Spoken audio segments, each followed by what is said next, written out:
Good afternoon, ladies and gentlemen. Today is April the 6th, 2019, and you're watching my short video on the prevailing spread between asking prices and selling prices at the macro level. The operative words are macro level in various cities across the East Bay. Now, as you obviously know, that any given property has numerous different attributes associated with it, some of which are easily quantifiable and others are not so easily quantifiable. Square footage of a home is perhaps the most easily quantifiable attribute, and even then, that attribute may not be accurate. It's simply what's on the MLS. That said, this presentation will focus on this attribute alone. So we'll see how asking prices and selling prices vary with the square footage of a house as shown on the MLS.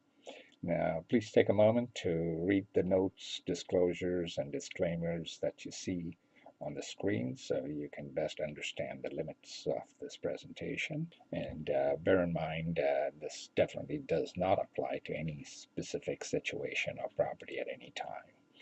And the idea is to simply capture and concisely display the collective wisdom of sellers and buyers of single-family homes, in this case detached single-family homes at any given time in any given neighborhood.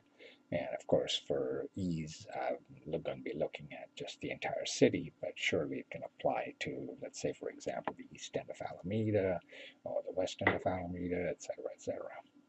So that said, now let's say you wish to get an idea of the prevailing spread at the macro level, recognizing that each and every property is indeed unique. So the goal is to essentially try and capture the prevailing collective wisdom of buyers and sellers. Now, obviously, if you have any specific property in mind anywhere in the East Bay, feel free to reach out to me at 510-523-0707. And that said, let's get started with Alameda. Here we go. This is Alameda.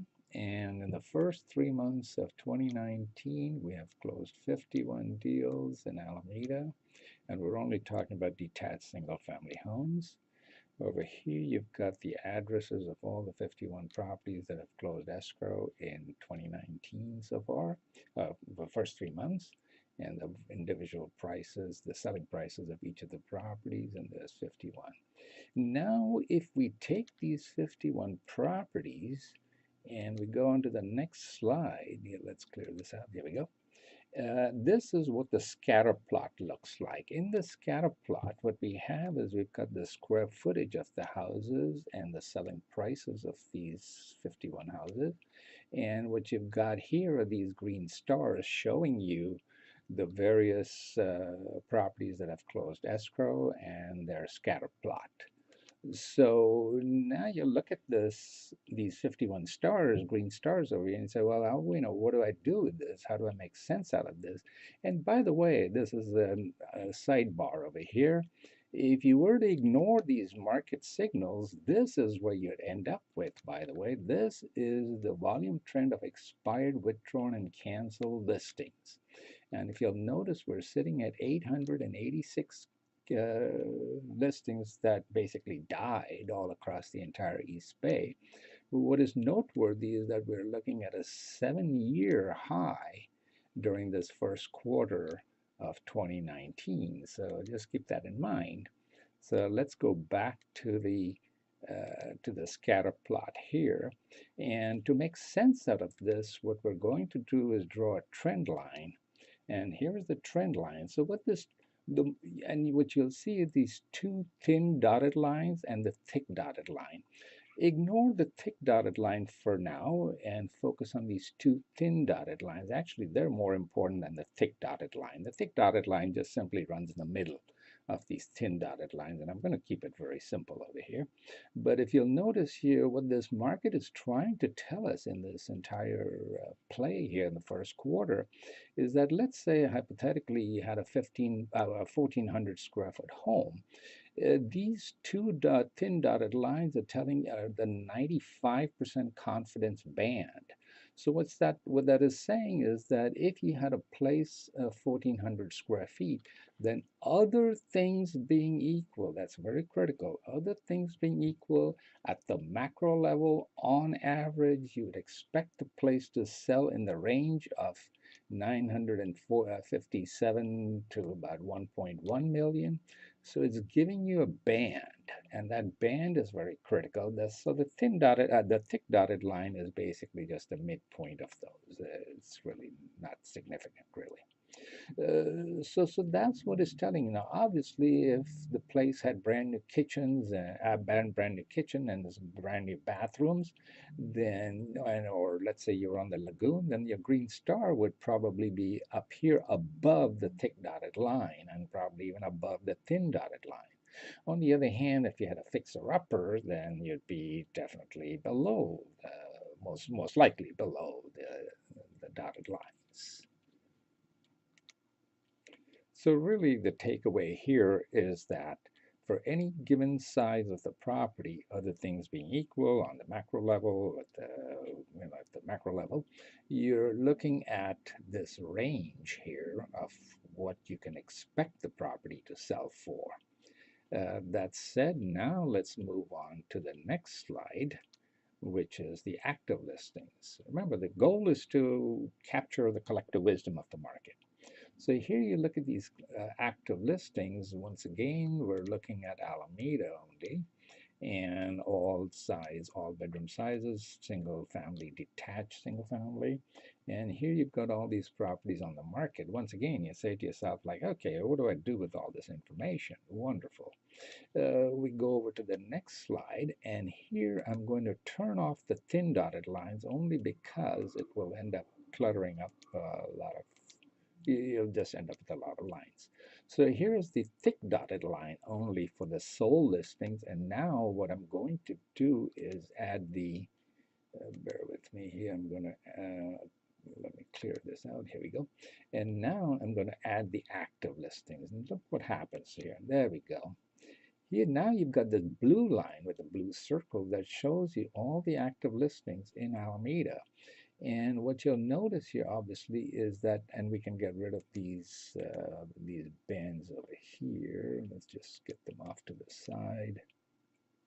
There we go. There we go. Since we don't need these anymore. Okay, so here you'll see the green dotted line is above the blue dotted line, indicating that there is overbidding in the market at this time in Alameda, by and large, other things being equal at the macro level. Now, obviously, once again, each property is different, so each property is unique, and its characteristics are unique, its attributes are unique, so that would be each play. But this is the market signal that we are getting from the markets at this time, and this obviously goes on. I mean, this is over the 3 months, first 3 months of the year, and we're looking at the active and sold comparables.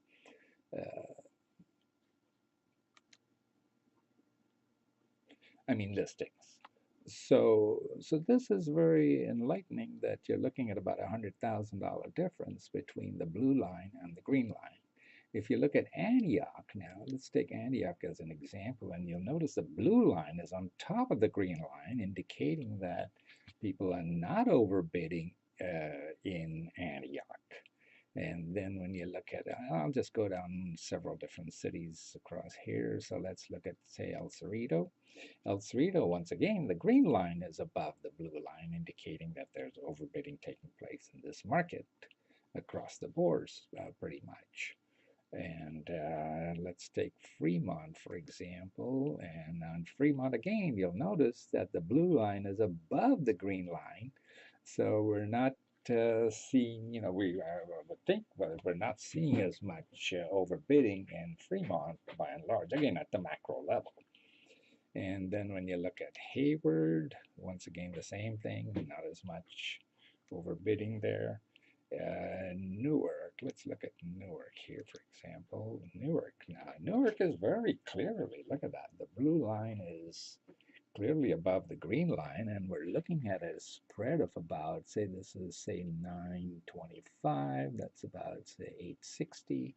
So you're looking about $65,000 spread here between these asking prices and the final selling prices.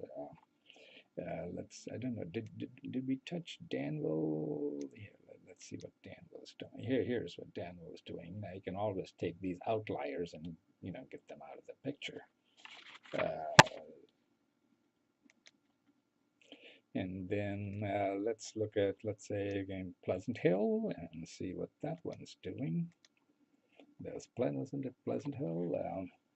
Once again, the blue line is above the green line.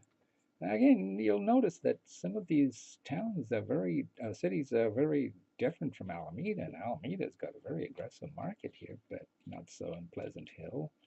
And let's look at San Ramon and see. Now, San Ramon, you'll see this crisscross here showing you what's happening below 1,800 square feet and what's happening above 1,800 square feet. So I think it's quite enlightening as to what's going on in the markets. Again, the signals that the markets are sending us in various areas. And of course, now, by the way, you can do this for any and every neighborhood. For example, let's say the property of interest is in the east end of Alameda. Why do we care about all of Alameda? Well, it's nice to know that, but really we can do the same analysis for just the east end only. So you can pretty much, you know, sketch out any polygon you wish or any neighborhood you wish, and then, see what's happening in that neighborhood and see what the dynamics are in that particular neighborhood of interest. That said, so that's as far as the spread between the asking prices and the selling prices in some of the various cities across the East Bay. So now I'm going to take you to the next slide here, which is this one here. This is again very interesting. I'm going to just delete this, get this out of the way, and then once again I'm just sticking with the thick dotted lines, the thick trend lines. And here what I have is the prices in Berkeley, that's the blue line, compared to the prices in Alameda, the orange line, and then prices in San Leandro, the green line. And you can see the spread between Alameda and San Leandro, let's say for a 2,000 square foot property. And then you'll notice that Berkeley is even higher. And it's just very nice to know what these markets are doing, because remember, for each individual property, each specific property you have, you just want to know whether you've got headwinds or tailwinds. So it's just nice to know. Here we go. So this is again, the first quarter. And then finally, let's look at here. Let's clear this out. And finally, let's look at this one here. Here we go. Here we're going to compare the prices of detached single-family homes with condominiums in Alameda. And we're going to look at, let's say, the last 6 months, see what the market signals have been over the last 6 months. And so to do that, you'll notice this is the thick blue line for the detached single-family homes. And now we're going to add the condominiums over here, and voila, there you see the orange line, which is the condominiums. And you'll notice the spread for a 1,200 square foot condominium versus a detached single family home is roughly about 270,000 right there and there. So once again, it's very nice to have this information, because it's quite enlightening as to whether or not you've got headwinds, tailwinds, what the spreads are, and that way you can make the best decision. That way one can make the best decision, for themselves. That's it for now, folks. I look forward to hearing from you. And thanks everybody for joining me here at Panavista Realty, 510-523-0707. And have a wonderful evening, and bye-bye.